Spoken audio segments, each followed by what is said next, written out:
My husband stole my car keys and passport, so I would take care of his niece. Now I'm walking out for good 2 months ago.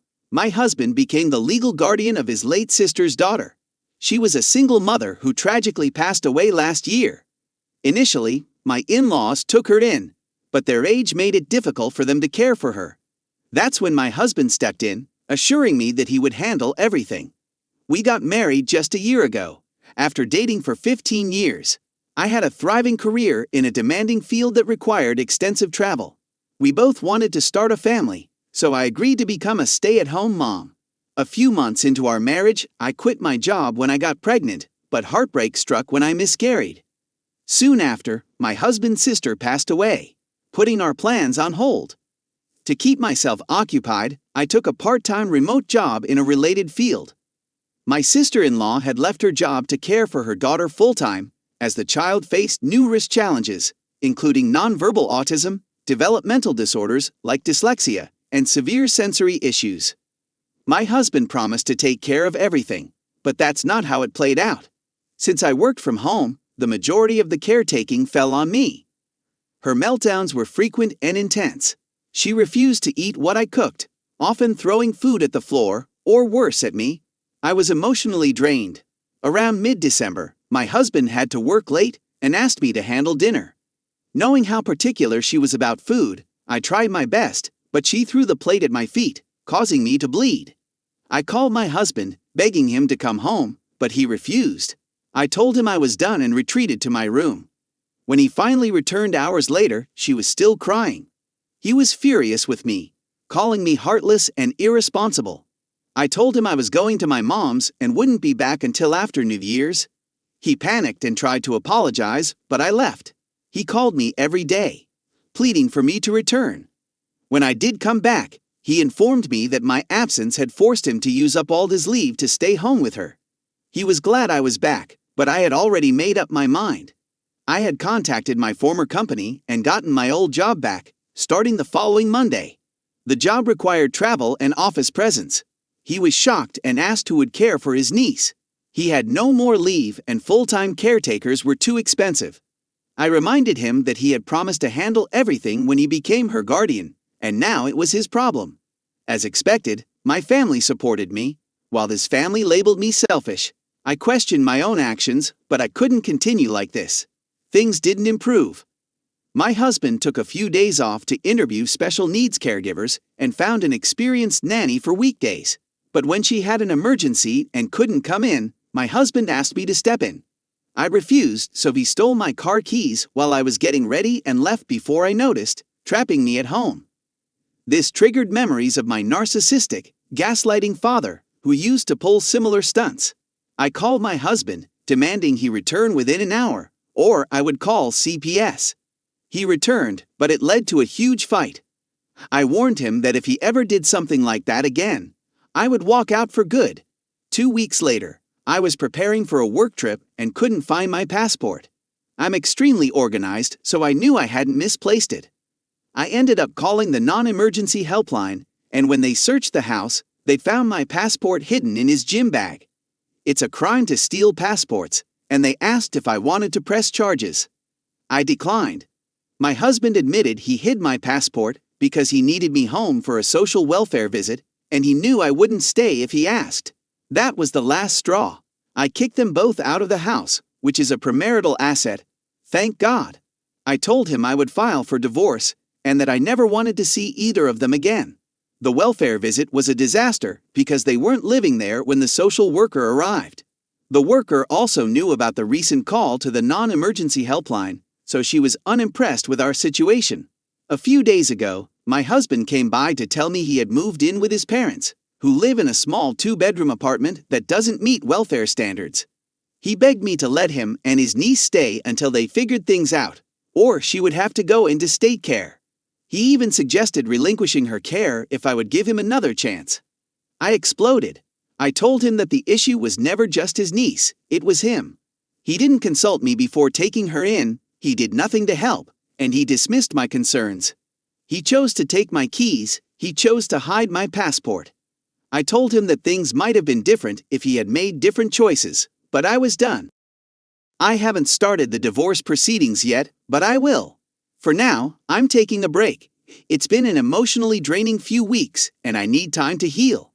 As the weeks went by, I found myself grappling with a mix of relief and lingering sadness.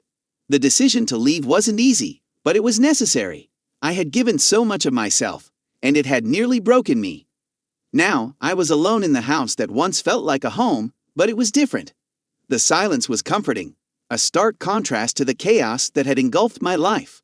I threw myself into my work, grateful for the distraction. The travel, the meetings, and the challenges of my job reminded me of who I was before all of this. I had lost so much of myself in the past year, and it felt good to reclaim my identity. My colleagues welcomed me back with open arms, and for the first time in a long while, I felt a sense of purpose, but the nights were the hardest.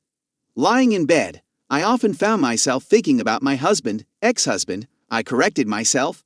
It wasn't just anger or betrayal that I felt. There was a deep sadness, a mourning for the life we had planned but never got to live. I wondered if he felt the same, or if he was too consumed by the mess he had created to think about what he had lost. Then, one evening, I received a call from my mother. She had heard from my in-laws. They wanted to know if I could reconsider the divorce, at least until my husband found a more stable living situation for his niece. They hinted at how much he was struggling, how the guilt and regret were eating him alive. He had even started seeing a therapist, something I never thought he would do. I listened quietly, my emotions swirling. Part of me wanted to reach out, to see if there was anything left to salvage, but another part of me knew that going back would only lead to more pain. I thanked my mother for letting me know, but told her that my decision was final. I couldn't keep sacrificing my well-being for his mistakes. A few days later, I received a letter in the mail. It was from my husband. I hesitated before opening it, unsure if I was ready to read what he had to say. But curiosity got the better of me. In the letter, he apologized, deeply and sincerely. He wrote about how he had failed to understand the gravity of the situation, how he had taken me for granted, and how he now realized the damage he had caused. He admitted that he had been selfish and blind, too focused on his own guilt and responsibility to see how much he was hurting me. He didn't ask for forgiveness, only for a chance to make things right, even if it was from a distance. He ended the letter by saying that he was letting me go because he loved me enough to want me to be happy, even if it wasn't with him.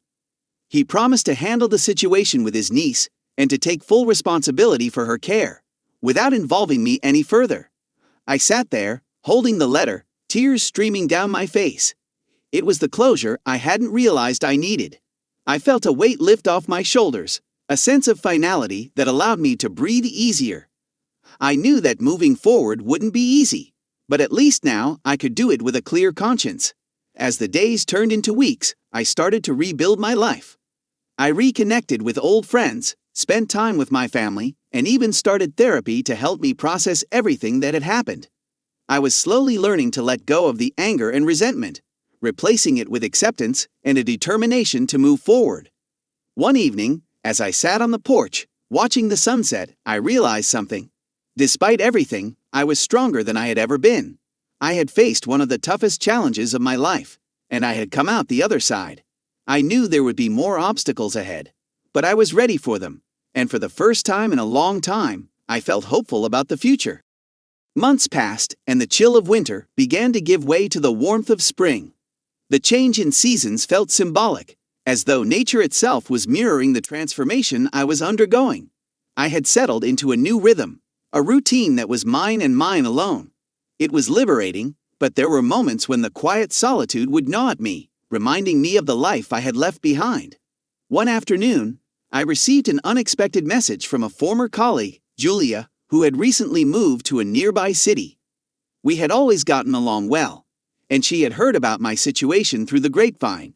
She invited me to visit her for the weekend, offering a change of scenery and some much-needed girl time. Eager for a distraction, I agreed. When I arrived at Julia's apartment, I was greeted with warm hugs and the smell of fresh coffee. We spent hours catching up, talking about everything from work to relationships to our favorite shows. It felt good to laugh, to share stories without the heavy burden of my recent past looming over me. For the first time in a while, I felt like myself again, As the evening wore on, Julia suggested we go out for dinner at a new restaurant she had been dying to try. It was a cozy little place with dim lighting, soft music, and an intimate atmosphere. We ordered wine, indulged in rich food, and continued our conversation. At some point, the topic of dating came up. "So, have you thought about getting back out there?" Julia asked, a playful grin on her face. I chuckled, shaking my head. "Not really. I'm still trying to figure out what I want, you know? I don't think I'm ready for all that just yet." "I get it," she said, nodding thoughtfully. "But don't close yourself off to the idea. You deserve to be happy, and who knows? Maybe you'll meet someone who surprises you." Her words stuck with me. I had been so focused on healing and rebuilding that I hadn't even considered the possibility of new beginnings in that area of my life. But as I thought about it, I realized that maybe, just maybe, I was ready to at least entertain the idea. The next day, as I drove back home, I felt a strange sense of anticipation. Julia's words had planted a seed in my mind, one that was slowly starting to grow. I didn't need to rush into anything, but I also didn't want to let fear hold me back from experiencing life to the fullest. A week later, I decided to take a small step out of my comfort zone. I signed up for a local art class, something I had always wanted to do but never had the time for. The first session was nerve-wracking, but as I picked up the paintbrush and started to create, I felt a wave of calm wash over me. The class was filled with people of all ages, each of us lost in our own world of colors and creativity. It was therapeutic, a reminder that there was beauty to be found in new experiences. As the weeks went by, I continued to explore new interests. I joined a book club, started taking weekend hikes, and even attended a few social events that I would have shied away from before. Slowly but surely, I was building a life that was full of things that brought me joy and fulfillment. And then, one day, something unexpected happened. At the end of one of my art classes, a man named Daniel struck up a conversation with me. He was kind, funny, and had a warmth about him that immediately put me at ease. We talked about our shared love for art, our favorite books, and before I knew it, we had spent nearly an hour just chatting. As we walked out of the class together, he hesitated for a moment before asking, "Would you like to grab a coffee sometime?" I paused, feeling a flutter of nerves in my stomach. But then I smiled, realizing that this was the beginning of something new, something I was finally ready for. "I'd like that," I replied, feeling a spark of excitement that I hadn't felt in a long time. We exchanged numbers, and as I walked to my car, I couldn't help but feel a sense of hope. Maybe this was the start of a new chapter, one where I could finally find happiness on my terms. As the days turned into weeks, Daniel and I began to see each other more often. We started off as friends, but it wasn't long before our connection deepened into something more. He was patient, understanding, and never pushed me to move faster than I was comfortable with. For the first time in a long while, I felt safe letting someone in. But as our relationship grew, so did my lingering doubts. Could I really trust again after everything I had been through? Was I ready to open my heart to someone new? These questions weighed heavily on me, and there were moments when I would pull back, afraid of getting hurt again. Daniel noticed, of course. One evening, as we were sitting on the porch of my house, he gently took my hand and asked, "Are you okay? I can tell something's been on your mind lately." I sighed, looking out at the darkening sky. "I'm just scared, I guess, of getting hurt again. Of letting someone in and having it all fall apart." He was quiet for a moment before he spoke. "I understand. And I don't want to rush you or make you feel like you have to do anything you're not ready for. But I also want you to know that I'm here and I'm not going anywhere. We can take this as slow as you need. I just really care about you." His words touched me deeply, and I felt a surge of emotion that I hadn't expected. Maybe it was time to stop letting fear dictate my life. Maybe it was time to take a leap of faith. I looked into his eyes and saw nothing but sincerity. "I care about you too," I said softly, "and I want to try.